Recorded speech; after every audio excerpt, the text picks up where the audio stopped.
Selamat datang di channel Cerita Cinta. Channelnya cerita cinta romantis. Apa kabar sahabat cerita cinta? Semoga senantiasa diberikan kesehatan. Disclaimer. Cerita ini hanya fiktif. Jika ada kesamaan tokoh, tempat dan cerita, itu hanya kebetulan semata. Tidak ada unsur kesengajaan. Sebelum lanjut mohon dukungannya dengan like dan subscribe dulu. Suamiku dilamar janda kaya. Bagian ke-58. Aku hanya menuntut hakku sayang. Hingga detik ini kau masih istriku bukan? Aku tak pernah talak kamu. Sidang lanjutan kasus kita esok pagi bukan? Artinya hingga detik ini aku masih punya hak atas tubuhmu. Sini, sekalian kita membuat negosiasi untuk persiapan sidang akhir perceraian kita besok. Aku mau kita berdamai saja ya. Mas Sigit makin erat memelukku. Damai. Lepaskan aku dulu. Damai gimana maksudnya? Tanyaku sembari berpikir keras. Pikiranku masih sangat kacau. Bayangan nada yang berdarah bergentanyangan di otak, membuat kepalaku terasa pening. Aku harus pastikan dulu keselamatannya. Itu yang paling utama bagiku saat ini. Tapi, bagaimana cara meloloskan diri dari pria mesum ini? Iya Damai. Maksudku kita jangan berpisah. Cabut gugatan kamu. Kata Mas Sigit mulai menggerayangi leher dan tengkukku dengan bibir dan lidahnya. Mual mengaduk perutku. Seluruh bulu halus di tubuhku ikut merinding. Betapa aku ingin muntah sekarang. Tetapi aku harus bisa menahannya. Berpikir, jangan dulu berbuat kasar. Makin aku kasari dia pasti akan makin brutal sedangkan tenagaku pasti kalah jauh darinya. Mungkin dengan kelembutan dia akan melemah. Oke. Kita bicarakan ini dengan baik-baik. Tapi, aku tak bisa berpikir kalau aku dipeluk seperti ini. Aku juga kesulitan untuk bernafas. Bisa tolong lepaskan aku dulu. Pintaku pura-pura menyerah. Tapi aku sangat merindukanmu, Ning. Sudah sangat lama bukan sayang. Aku sangat menginginkanmu sekarang. Detik ini juga harus dituntaskan. Jangan menolak ya. Sergahnya masih terus melanjutkan aksinya. Kini tangannya mulai menyusup di balik gaunku. Maaf mas. Lepas dulu. Sebentar dulu. Jujur aku juga sangat merindukan ini mas. Aku juga rindu sama kamu. Aku juga rindu sentuhan kamu. Tapi, aku enggak bisa kalau hatiku masih kacau. Lepas dulu ya, ku mohon. Apa? Sontak Mas Sigit melepas pelukan. Lalu mendorongku ke arah dinding. Pria itu lalu menahan kedua tanganku di sisi kanan dan kiri kepalaku. Tubuhku dia himpit dengan tubuhnya hingga mepet. Aku tak bisa berkutik lagi. Coba kamu ulangi kalimatmu tadi. Kau juga sangat merindukan aku. Begitukah kamu bilang tadi? Tanyanya menatapku dengan kedua mata menyipit tak percaya. Kau pasti berbohong. Kau bohongkan. Tuduhnya sembari tersenyum miring. Tidak mas. Aku tidak bohong. Aku serius. Ucapku membalas tatapannya dengan lembut. Tatapan seolah penuh kerinduan. Aku juga inginkan kamu. Tapi aku enggak tega sama kamu mas. Enggak tega kenapa? Kamu sepertinya sudah mulai pintar berbohong ya. Aku tahu kamu jijik padaku, Ning.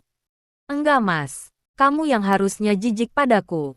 Karena aku ini kotor. Aku perempuan gak benar. Kamu tentu tahu.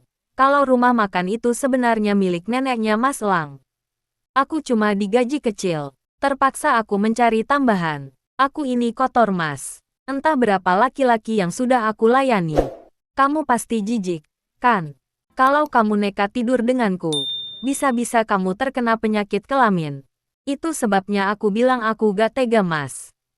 Astaga, Ning. Jadi hingga sekarang pun kamu masih jadi perempuan penghibur. Kamu jadi pelacur Ning.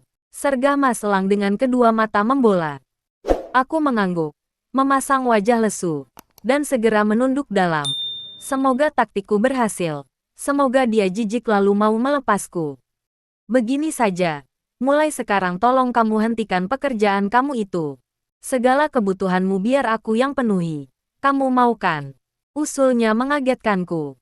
Tapi, aku ini udah terlanjur kotor. Apa Mas Sigit masih mau sama perempuan kotor seperti aku? Enggak apa-apa Ning. Yang penting kamu jangan mengulanginya lagi. Iya mas. Makanya aku menyesal sebetulnya gugat cerai kamu.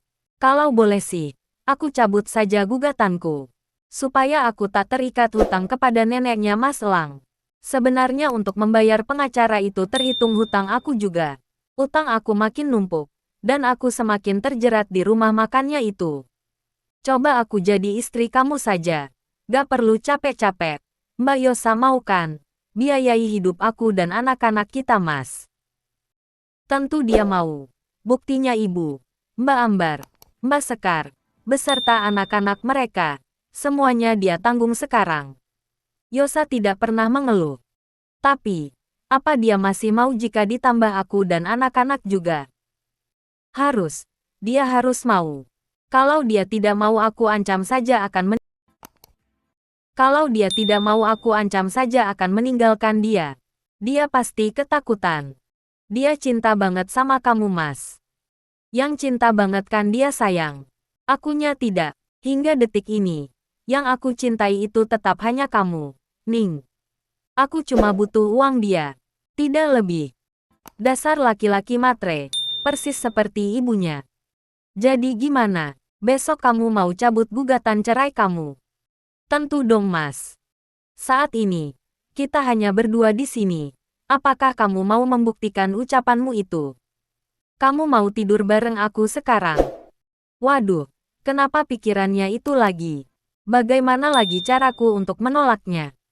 Tentu, Mas. Tapi aku gak bisa kalau dalam keadaan tertekan begini. Lepasin aku dulu. Aku mau tarik nafas dulu. Aku masih kaget banget, Mas.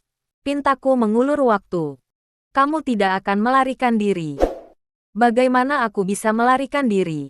Kalau pintunya saja Mas kunci. Kamu enggak akan berteriak sehingga memancing perhatian warga. Aku janji. Oke, kita duduk di sini. Pria itu perlahan melepas kedua tanganku, lalu memapahku menuju bibir ranjang. Kami duduk berdekatan sangat dekat. Bahkan embusan nafasnya terasa hangat begitu saat menerpa kulit wajahku. Tak apa, aku akan menahan perasaan jijikku untuk sesaat. Sudah lebih nyaman. Kita mulai ya sayang. Pintanya dengan tatapan kian sayu. Bibirnya mendekat bersiap untuk menyentuh bibirku. Iya Mas. Tapi aku belum bisa tenang.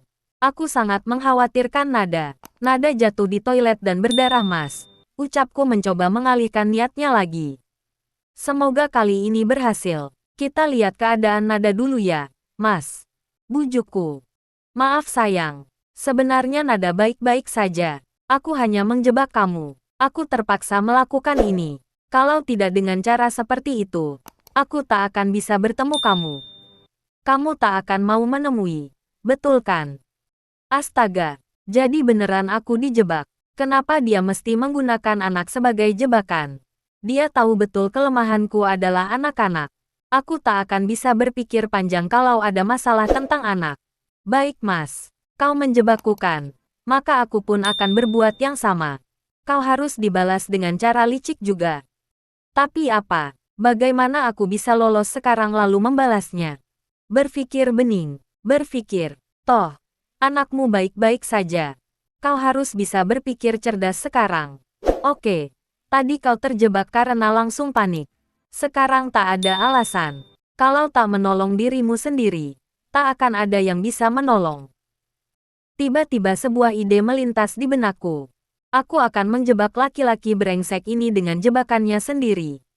Bersambung.